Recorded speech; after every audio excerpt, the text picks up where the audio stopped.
You're listening to the podcast for all of the news, notes, and breakdowns for your Ohio State Buckeyes. This is Sons of the Shoe with Nick Wilson and Spencer German.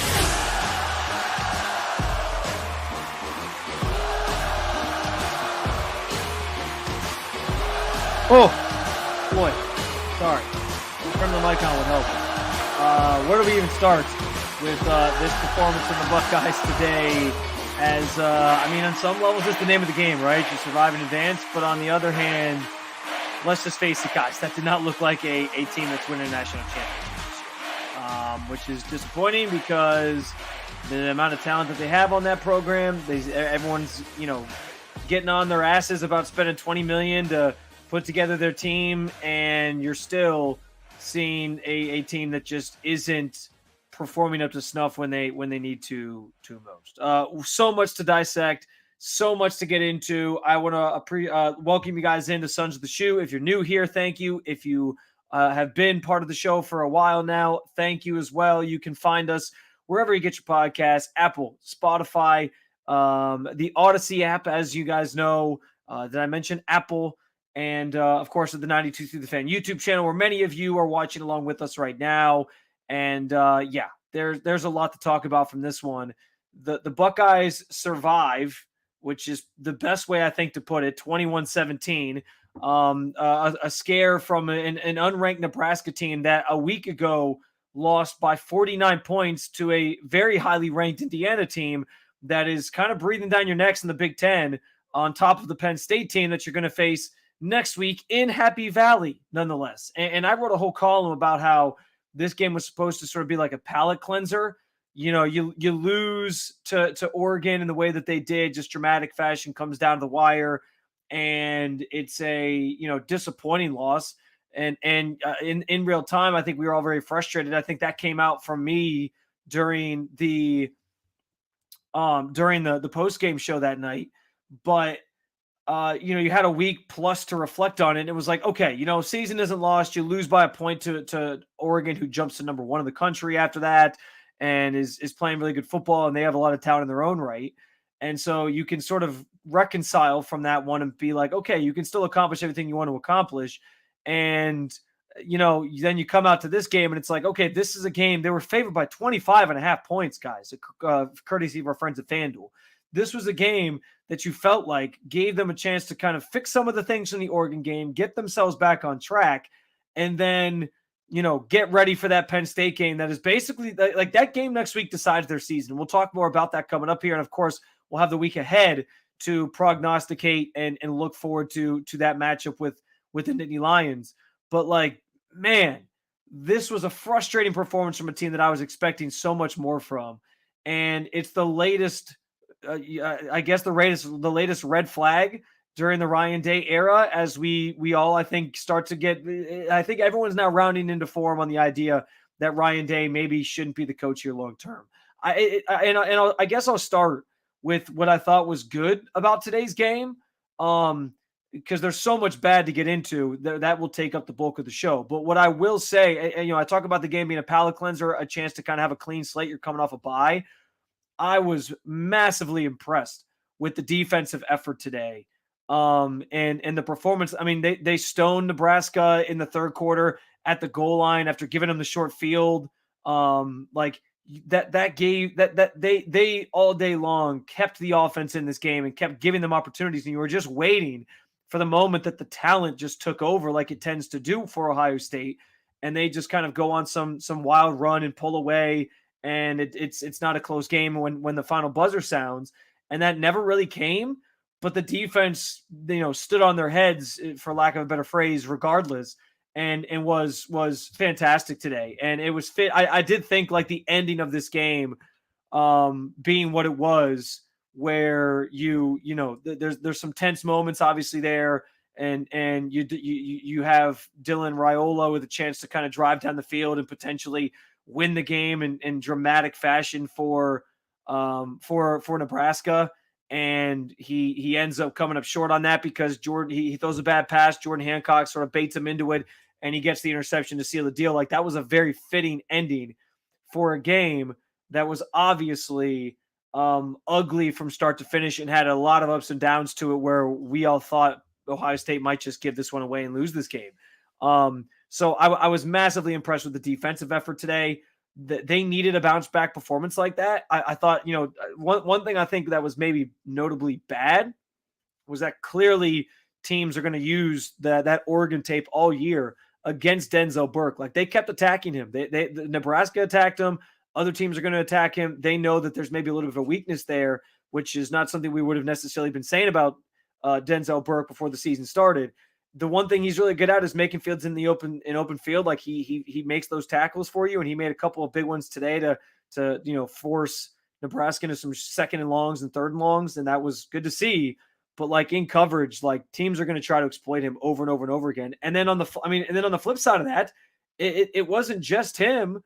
Like, Igbinosun had a terrible game where he's getting called for penalties. He's making some terrible mistakes in coverage. Like, as much as I thought the defense had a bounce back effort, I still think the secondary left some things to be desired. But I was impressed with the defensive front. They made life hard for Raiola most of the day. There was too many chunk plays given up, but that sort of bend but don't break mentality, that can theoretically win you a national championship. We see other teams that certainly have accomplished that in the past, where their defenses give some ground, but then they hold form in the red zone when it matters most.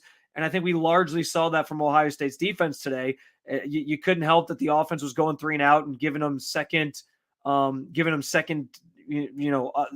basically like giving them real quick, barely a breather to then go back out on the field and have to sort of get the ball back to the offense as soon as possible again, but you're not giving them much time to recover. So like, today's game was solely on the offense and to me, and the inability to, move the football, particularly on the ground. And Ryan Day sort of talked about that in his post game, just quick after the game interview that he does. And that's not a problem that I see getting fixed necessarily right away. I want to throw this comment up here real quick from Radu, our loyal listener and follower of the show. He says secondary looks lost like 3 years ago. I actually think it was Radu who I think I tweeted with you, Radu, during the game where we were talking about Denzel Burke, and I said he's Sean Wade 2.0. Sean Wade from a couple years ago came in as one of the highest regarded corners in all of college football, coming out of high school, highly touted recruit, and next thing you know, his stock just falls because he's getting smoked by superior wide receivers at this level when they got to those bigger games against like the Alabamas of the world and whatever. And that was kind of what happened to Denzel Burke with Oregon. So I got questions about him still. I still have questions about the corners in general and the way that they're going to cover and what that's going to look like, and the defense giving up too many chunk plays. But I did think overall it was a bounce back effort for the defense, and they don't win this game without that unit, man. They absolutely would have lost if not for the way that the defense played today. And that brings us to the bigger issue with this Ohio State team, which it was the thing like this, and this isn't where I thought we would be, because through the first even 5 games of the season, it felt like 6 games of the season, it felt like the offense was going to be just otherworldly, because they have Will Howard back there, and they have the superior talent on the outside, and they had these great running backs, and they were putting up all those points, man. Like, against inferior teams, they were blowing them out. Ryan Day likes to use the phrase "leave no doubt." They were leaving no doubt in a lot of those games, and then you lose by 1 point to an Oregon team, and it's like, okay, like, you were right there on that playing field with them. But today exposed a lot more problems for this team on that side of the ball than I ever imagined that there could have been. We have talked about the offensive line being a problem, and I don't want to say we've beat around the bush with it, because I think we've been pretty upfront that it could be an issue. But I was starting to get confidence in it leading into the Oregon game, and then I thought they struggled in that game. You lose Josh Simmons, who's supposed to be one of the higher regarded tackle prospects going into the NFL next year, and that's an unfortunate blow. And then it's just basically about like reconciling where you can and figuring out what you're going to do at that position moving forward. And Zen Mikowski was the next man up on the depth chart, and he left this game with an injury. And I'm not going to do the whole what Browns fans did, saying it was a good thing that somebody got hurt, the way he was playing in that game was problematic. He was an issue all day, was a turnstile. There was a lot of pressure on Will Howard, which is part of the reason why this offense struggled, because every time he dropped back, I'm sure he sensed that there were some issues on that side with Milkowski. I'm never going to get this right. Mikowski, like he was just he was a mess. And for any Browns fans watching this, it felt very Jed Wills like out there for him at left tackle.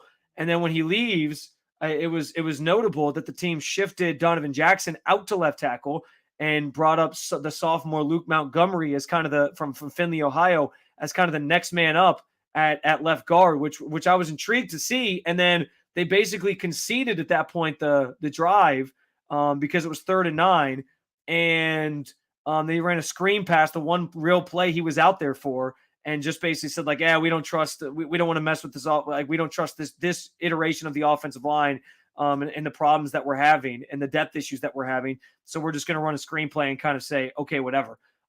Guys, at this point, it is basically coaching malpractice that they have not addressed the offensive line issues, and that Justin Fry, quite frankly, still has a job with this team.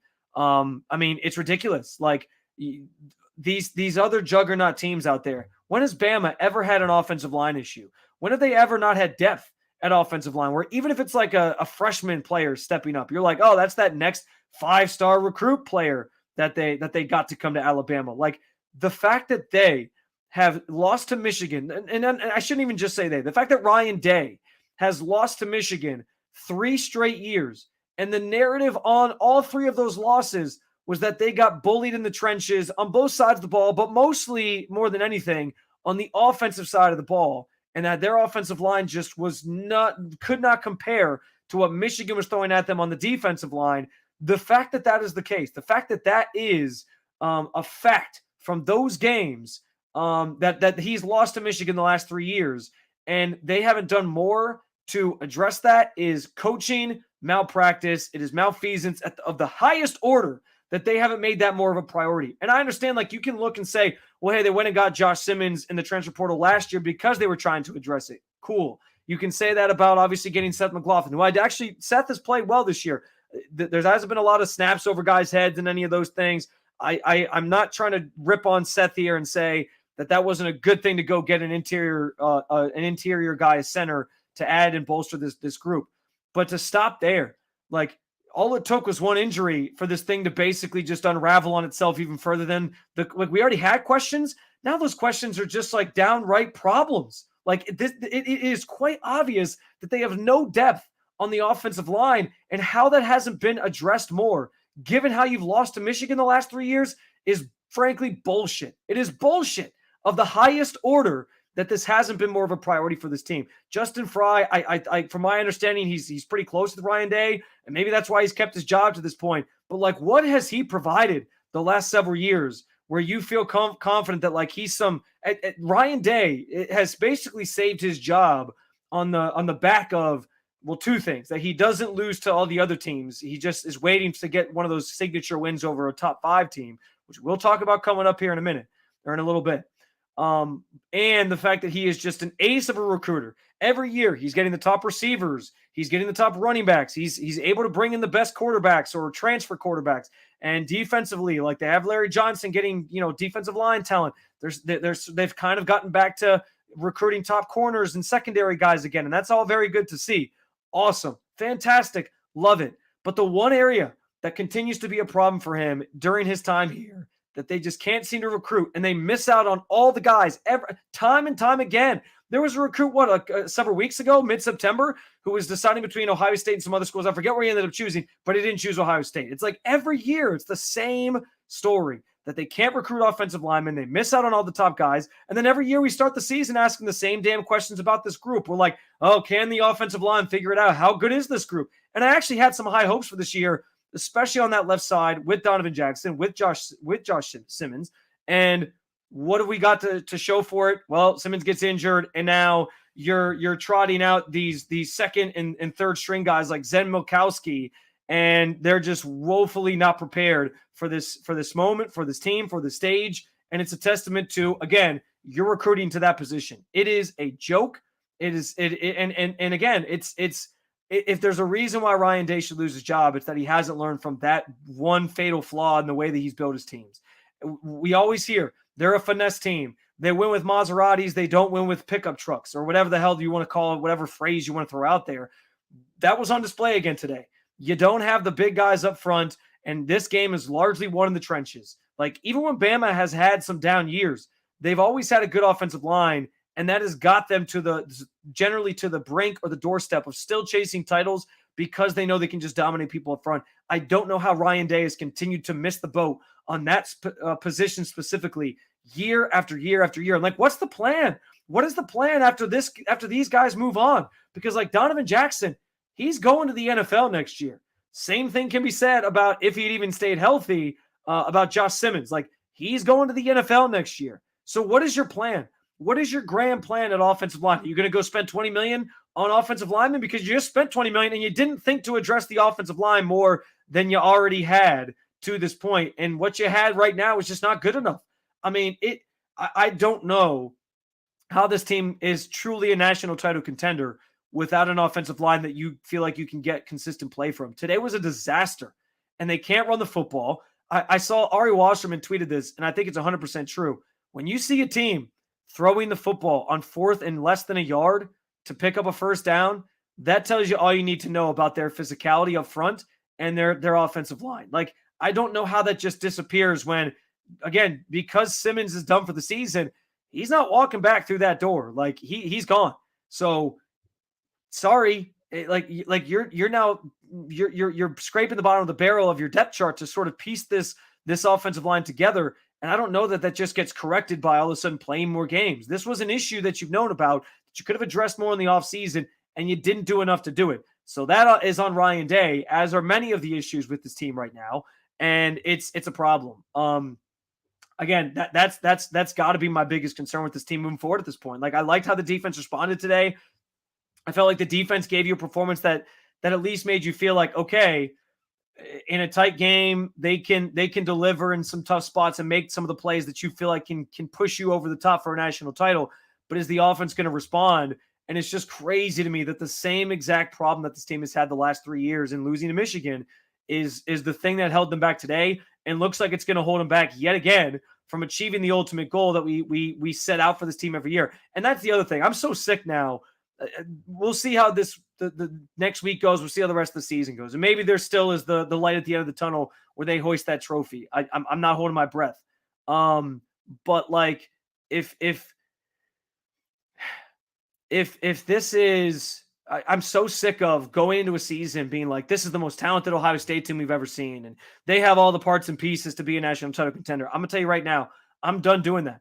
I'm not doing that anymore. When the season comes, when September rolls around and August rolls around and we're talking about national title contenders, until I see this team take this program take recruiting offensive linemen seriously and building and adding to that room and starting there and go. And obviously, I'm not saying you don't need the skill players either. Like, it's got to be a balance. You got to have both.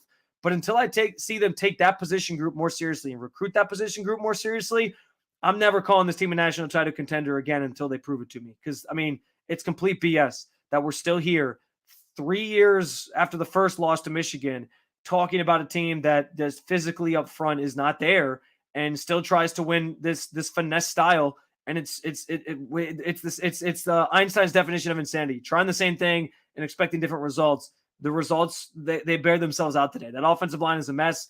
I don't know how that gets corrected when guys are getting injured left and right, and you're now like just going further and further down the depth chart to find guys to fill in on this group. And that comes with the understanding that I am intrigued by the idea of a 4-star recruit that is Luke Montgomery being part of the offensive line moving forward. And if that's what they do and they bump Donovan Jackson out, great. I'll see what the results are, and hopefully it works and Montgomery plays well and he sort of becomes this foundational piece up front for the Buckeyes moving forward. But I don't have confidence in that group anymore, and Mikowski is just not good enough. Like, and we all were worried about it, I think, coming into this game, but it played itself out. Like, I kind of went into this game this morning thinking like maybe he'll show up, maybe there'll be something there, and they'll tap into something that nobody's really seen coming, and he'll play well with the rest of the group. But it was about how everybody sort of, I think, thought it was going to go with him. He just wasn't good. He was terrible. So that's a problem. If this team can't run the football and you have two of the best running backs, maybe the best running back duo in college football right now, you're not going to win many football games. They had 64 yards rushing today, and 14 of those came from Will Howard. And some of them were big chunk plays where he was like, doing the RPO style stuff, keeping the ball, and he'd get some bigger gains on it. Versus Quinshon Judkins with 29 yards and Travion Henderson with 10. With 25. I apologize. You're not going to win a lot of football games when that's your margin for running the football. You're not going to win a lot of football games if you can't run the football. And that fourth down that Ari Wasserman alluded to, I think speaks to that. This team has a serious problem up front. Along the lines of Ryan Day, and this kind of struck me late in the game. And you guys know I've been very vocal the last couple of weeks since the loss to Oregon about how hot his seat is. I've called it the hottest in college football. I think it did get hotter today, even more. And basically his job and the what this season is going to be for the Buckeyes comes down to what happens next week in Happy Valley. That is not hyperbole. They lose that game, the only ranked opponent you still got left on the schedule is Indiana. And that Indiana team might beat your ass too. Who knows? The way they're playing right now. I mean, they're playing with their hair on fire. That's an incredible team right now. And so, yeah, like that is you're going to have a problem with strength of schedule if you lose to Penn State. And even though there's a chance some 2-loss teams get into the playoff and you're one of the bigger brands that could, like you have 2 losses with one win over a potential win over a ranked team, that ain't going to be good enough. Like they have to win out the rest of the way and beat those 2 teams if they're going to have it and get to the Big Ten championship. I mean, even if you lose that, it's acceptable. You'd still get into the playoff. I would assume that way, but it can't be that you lose to Penn State next week. But that game also, I think, decides Ryan Day's job because he has another matchup with a top 3 team on his schedule. And if he loses that one, assuming Penn State beats Wisconsin tonight, because that game's later tonight, if he loses that one, like, again, the jig is up, I think, with him. It has to be. And this is what I was thinking about during the game today. I mentioned his prowess recruiting, and that can't be denied. Fine. That's probably one of the biggest reasons he still is employed at Ohio State. But if the only argument at this point for keeping Ryan Day has been, well, he kills everybody else, but he's just waiting for that signature win over the top ranked teams in the country. Well, today showed us and was a blatant and clear statement of how flimsy and flawed that stance really is. Because if the only thing standing between Ryan Day getting fired or not getting fired is having one like Urban Meyer flub of a game during your season to an inferior team, which he used to do that all the time. But the difference was Urban gave you the results when you went and you played Bama on a neutral field. And he gave you the results when you went and played Oregon on a neutral field. He didn't back down from those teams. Clemson was his one bugaboo. He couldn't ever beat Clemson for whatever reason.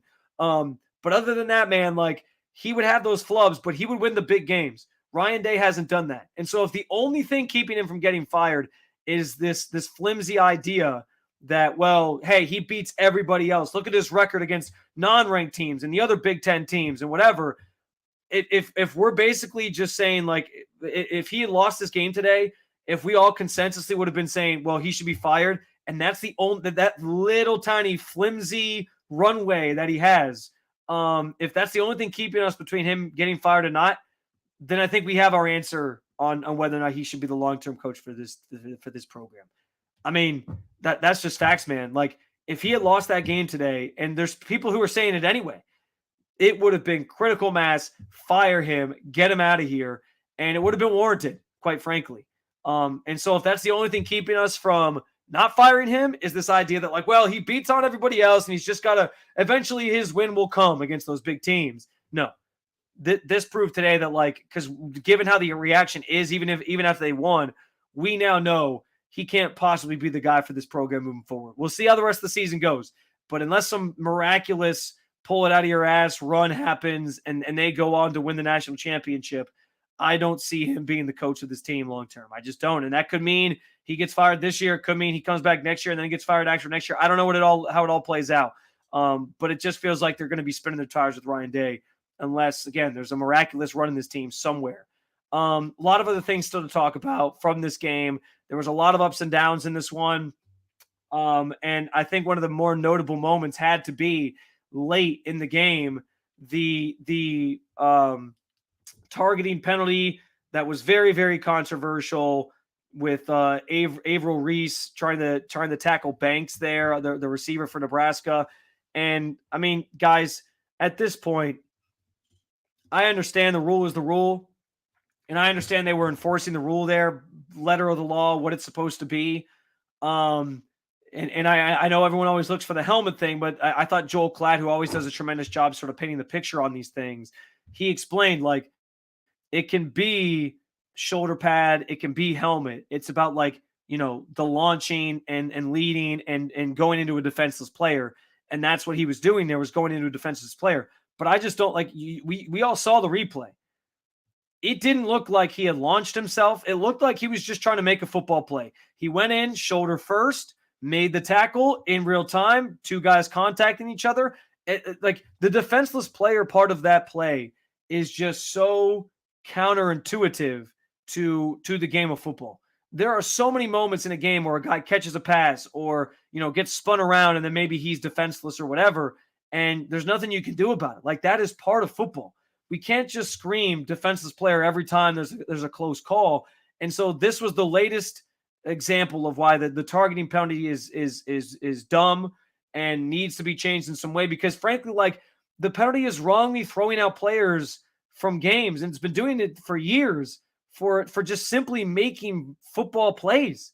Like, Averill Reese made a football play on that tackle, and it would have been a game-changing play, because if it wasn't targeting, it would have been a fumble, and it was ruled a catch and a fumble, and Ohio State would have had the ball, and they would have won it right there, rather than having to go through the whole rigmarole where then you get the Jordan Hancock interception to seal it. Like, it would have been over right then and there.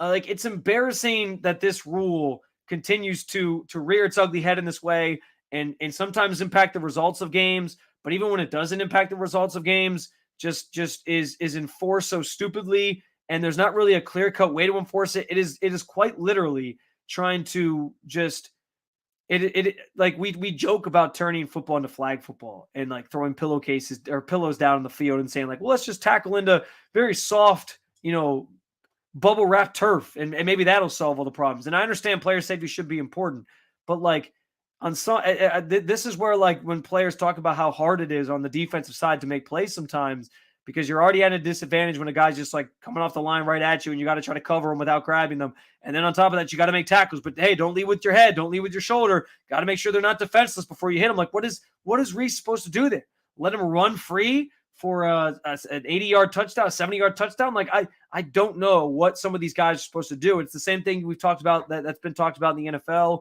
with the hip drop tackles and the dangers of those. And I understand why they got rid of that play, but it's one less thing that a defensive player can do to try to get a player down to the ground. I think intent, and Joel Klatt brought this up on the broadcast, intent should be the most important thing. And I don't think the intent was there to, like, actually just, like, take his head off.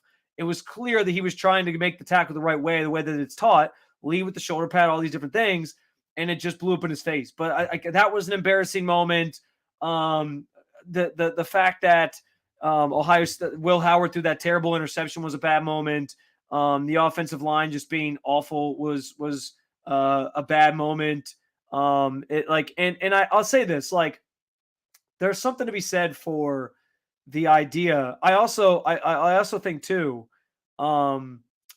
there were some rough penalties that Ohio State got called for in terms of just pass interference. Like, you got to be better there. There was a couple offensive pass interference penalties on Nebraska. One of them was really ticky-tack and kind of felt like the Jeremiah Smith play from a couple weeks ago. And the fact that, like, they rarely call that play anyway. You know, it was all very interesting. Like, just so many different moments that felt like bigger than they should have been in a game that Ohio State was favored by 25.5.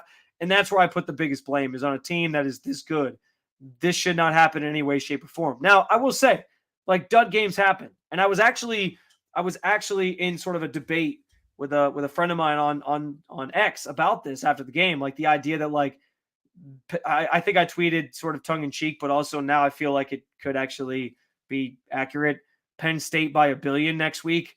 And my friend basically jumped in and said, like, hey man, relax. It's one game. These happen, blah, blah, blah. And listen, like I just brought up Urban Meyer. It does happen. Like, Urban Meyer had those dud games and then he'd go out and still chase a national championship, and it's fine.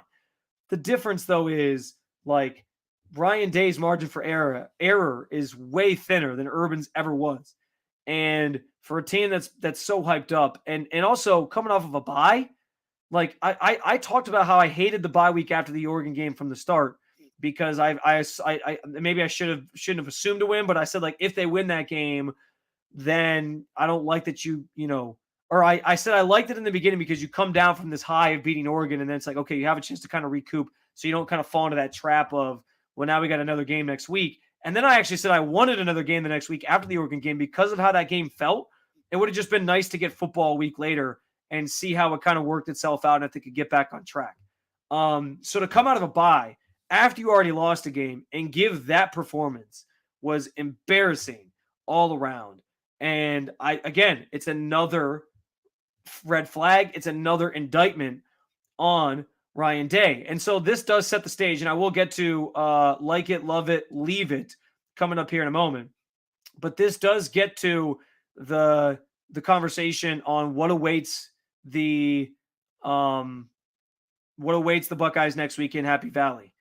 And I'll throw this comment up here from OSU fan 46. He says, don't think Penn State is great, but offense has to be better. Indiana looks like a real threat too. I agree with you on Indiana. They look really good. Even with a backup quarterback playing for them right now, by the way, they look impressive. And that game's equally as scary as next week. And Penn State has had some flaws. Like, they fell behind early to USC. Like, they are a beatable team, I think, in the grand scheme of things. They're not perfect.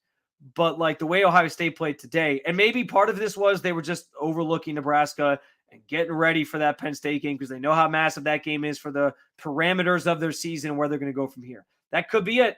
Maybe we'll hear players talk about that this week, and we'll see what they have to say. But this performance today gives me – I was already worried about it, that this is going to be the first time Ryan Day loses to James Franklin. And that's been one of the biggest elements to that matchup over the years. It's two coaches that tend to, in big spots, pee down their leg, for lack of a better phrase. And it's always been about, like, who pees down their leg first when those two teams face off with each other. And it tends to usually be James Franklin. But all it's going to do is take 1 year where James Franklin doesn't do that, and he might actually beat Ryan Day. And if that becomes this year, again, add it to the list of things, Ryan Day still hasn't beaten, or still has trouble against top 3, top 5 teams. It'll be just another notch in the belt of why Ryan Day should be fired. So I have some hope that, like, because he's owned him over the years and Ohio State just rarely loses to that team, that maybe that bodes well for them. But this Penn State team is no joke. And with the offensive line problems that Ohio State has, I don't know that gets resolved. Penn State has some good pass rushers. We'll preview this game. I don't want to get too much into the weeds here because we will preview this game during the week for our Tuesday episode. But there's a lot of problems there that sets you up as a really big candidate to be just beaten by Penn State next week. Like, they are ripe to get beat again 3 weeks removed from that Oregon loss. And it might not be pretty if they play like they did today. I'm hopeful that maybe today was just a looking ahead thing and they'll come out more focused because they knew this game was waiting for them on the other side, and and they know what this game means. But after today, man, like, how can I have confidence that that's going to happen when we saw the effort that they gave? I get it. Like, these games happen. But I told my friend who I was talking to about with this, I think he was giving them too much credit. Like, he was like, yeah, I'm just not going to panic. It's whatever. These games happen. And I'm like, dude, I can't see through the same scarlet and gray colored glasses that you do, apparently. I think you're giving them too much credit for coming out off of a bye week looking like this. Like, and I get the offensive line issues were a thing, but, like, you had 2 weeks to prepare for this one. Nebraska got blown out by 49 points last week to that Indiana team that's also on your schedule. You're supposed to be a juggernaut. $20 million spent on this roster. Like, there are so many reasons why you were supposed to win this game running away. And the fact that you didn't, I said it on the preview show.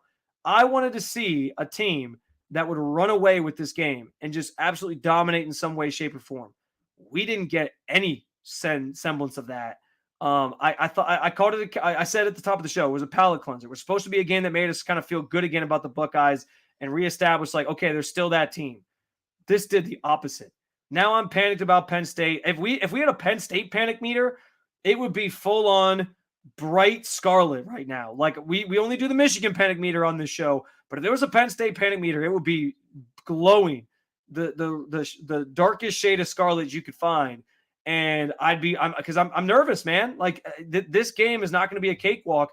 And if you play like you did this week, and the problems on the offensive line persist, they're sitting duck. They're dead next week. That I shouldn't say dead. They're not actually going to be dead, but their season will be dead in the water. They'll lose that game, and none of us will be surprised if it happens. And we'll be continuing to have the conversation about Ryan Day not being the right coach for this program moving into the whatever the future looks like. So, yeah, I'm nervous as hell about that game, and we'll have some time to preview that later this week. I don't want to dwell on it too long, but I said it this week on the preview show for this game. Penn State game next week, for all intents and purposes, is the season-defining game. And then that could happen again with Indiana, depending on what Indiana does the rest of the way. If they keep running the table, if they stay undefeated, then yeah, we have a similar conversation there. But as things stand right now, that game makes or breaks your season. If you lose that game, your chances of making the playoff are slim to none. And if you win that game, okay, you're right back in the conversation. You're a top 3 team yourself, and you finally beat a top 3 team. And from Ryan Day's sake, it also does quiet that noise a little bit, not quite fully, because people are always clamoring for his job. Everything he does is going to be viewed in a microscope, and rightfully so. He's part of one of the most prominent programs in the country, but it will quiet it a little bit if he goes out and actually gets that win against the top 5 team. And he knows that. But is he going to actually show up and get his team ready to do that? That's the biggest worry I think that we all have about Ryan Day, and it's a massive concern at this point. All right, guys, we'll wrap up the show as we always do with these post-game episodes with like it, love it, leave it. And I'm going to be honest, I kind of wanted to change this to like some version where we have 2 negative things that we want to leave behind, because I'm going to give you multiple negative things that I want to leave behind. And it was a lot harder to find things that I liked about this game. But what I will say on the like it front, I liked the fact that you had a Will Howard drive. And I understand, like, the interception was bad. That interception he threw was absolutely putrid, inexcusable in the grand scheme of things. And it was a bad play for him. And I've been one of the more critical people when it comes to Will Howard. But I actually thought, like, overall, he played a solid game today aside from the pick. He was 13 to 16, didn't throw the ball a ton, but the offense was struggling, obviously. So they weren't moving up and down the field a lot. 221 yards, the 3 touchdown passes, and just the 1 interception. Like, I thought he played a good game overall and continued to cement himself as like something we can believe in moving forward as a reason why this team maybe does have a shot at winning a national championship. But again, it feels like a long shot at this point. But I'll tell you this, like, Nebraska goes down and scores that touchdown to take the lead early fourth quarter with 10:47 to go in the fourth. And at this point, we're all panicked, right? We're like, oh no, this game, like, Ohio State might be screwed here. They're going to lose this game. They played with their food this entire game, and now they're going to blow it. And so the response for the offense to come out, understanding, like, there were some pressing moments in that game. Like, the pressure was 100% on them. And everyone was looking at Will Howard to kind of be the guy, the catalyst to lead this thing, because that's what happens when you're a starting quarterback. And for him to lead an 8-play, 75-yard drive over the course of 4 minutes and 43 seconds and get the lead back as quickly as he did, and the lead that ended up being your final score, 21-17, that, again, was a moment of poise and a reminder that, like, we can believe in Will Howard. There's not a ton we can feel good about with this offense right now with the offensive line issues. And obviously we feel good about the receivers and the running backs, that the offensive line could be better. But he reaffirmed for me, and I'm sure many of you, that he can be that quarterback that in those tense moments is going to deliver for you. And so I appreciated that. That's going to be my like it. My love it. I can't possibly go a show, especially a post show, without mentioning his name, Jeremiah Smith. 3 more catches today, 70 yards in the big touchdown, the 60-yard touchdown pass that he caught. Continues to just show that at his age, he's just a freak of nature. People can't guard him. People can't play with him. He's just smoking guys in the secondary for wide open touchdowns and making plays. And he continues to just absolutely annihilate all these freshman records for Ohio State that Chris Carter largely holds. And he continues to be impressive. He scored in all 7 of his first games as a freshman. And he's the first freshman wide receiver with a touchdown in all 7 of his first games since Sidney Rice did it in 2005. He is doing historic stuff. I appreciate his greatness. I'm glad he's on this team. And I just hope that Ohio State doesn't lose him this offseason when they lose to Penn State and their season goes up in flames. I'm sorry. I shouldn't be putting that bad juju out there. But you guys should know me. If any of the loyal listeners out there should know me by now, I like to set the bar low when it comes to some of Ohio State is one of the 2 teams in my fandom that I am the most passionate about when it comes to being a fan. I've had to sort of beat the fan out of myself with other teams because I cover them for a living. But Ohio State is by and large a team that my emotions shift as that team wins or loses. It's a problem. It is. It's unhealthy. I know. But because of that, I largely set myself up for failure. And then if my team succeeds, then I'm pleasantly surprised. But the funny thing with Ohio State is I usually don't have to do that because you can always almost have confidence that they're going to be good. And today was just thoroughly disappointing, where now I'm starting to just set myself up for the pain that's coming maybe as soon as next week. We'll see. We get you out of here with our leave it from this game. I'm giving you 2 things, but there's probably 70 things that I could have added to this list. And number 1 was Zen Mikowski. I talked about him already during this episode, but dude, they can't possibly put him back out there next week against a good Penn State team and tell me that he's going to be the starting left tackle. I don't know how serious the injury is. I didn't see what Ryan Day said after the game. It didn't seem like it was something that was going to be season-ending necessarily, but maybe it will be. I don't know. But they can't possibly put him back out there and expect that he's going to be some catalyst for productive offensive football. I hope whatever they come up with, it's better than him. Whether it's Donovan Jackson bumping outside and you keep Luke Montgomery with the starting unit, they got to do something different because it cannot be Zen Mikowski. And then, I don't know where you leave him. Maybe the closest bus stop out of town, but you got to leave him somewhere. And then I'm going to go back to the Ari Wasserman tweet. Throwing the football on 4th and short. Nothing says you can't run the football and that you're not a very physical team and that you have offensive line problems, quite like having to run pass plays out of shotgun, nonetheless, on 4th and 1. 4th and less than 1, mind you. And you have a quarterback, by the way, Will Howard is a bigger quarterback.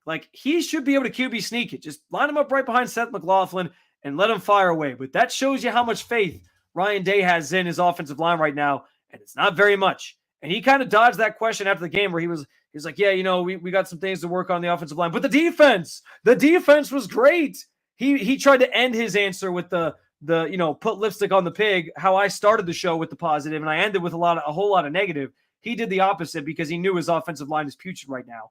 And it's an absolute joke. Again, I don't know how they haven't addressed that problem and gotten more depth there and emphasized recruiting those types of players, the players that you need to win in this sport up front. But my goodness, they have a massive problem on their hands. All right, guys, what is your like it, love it, and leave it from this game? I know it might be hard to find some things for the first 2. So if you just agree with mine, that's totally fine. But you can let us know in the comments section at the 92 to the Fan YouTube channel or on X or Twitter, whatever you want to call it, at Spencito_. I appreciate your commentary as always. And we are grateful for those of you who get involved in the show, participate in the show through the comments, or just tune in and listen each and every single week. I will be back with a fresh episode previewing the game that will decide this pivotal game that will decide the fate of the Ohio State Buckeyes in 2024 against Penn State. We'll see if I have a guest. I will be working on that over the next 24 to 48 hours to see if I can land a guest for that episode. I would really like a guest. And so we can, really dive into and preview this matchup in the right way. But we'll see what we can do. I'm hoping for Tuesday to drop that episode, or at least record that episode. Maybe it'll drop Wednesday, either or. Stay tuned for that, because we'll have you covered with more Ohio State content as the season rolls on. Ugly loss today. Chance to bounce back next week, but I'm not feeling very good about it. Appreciate you guys. And as always, follow along at the 92 Fan YouTube channel, Odyssey, Apple, Spotify. Did I mention Apple? Wherever you get your podcast, you can find Sons of the Shoe there. And we'll be back with another episode, multiple episodes next week as the season rolls on. As always, go Bucks.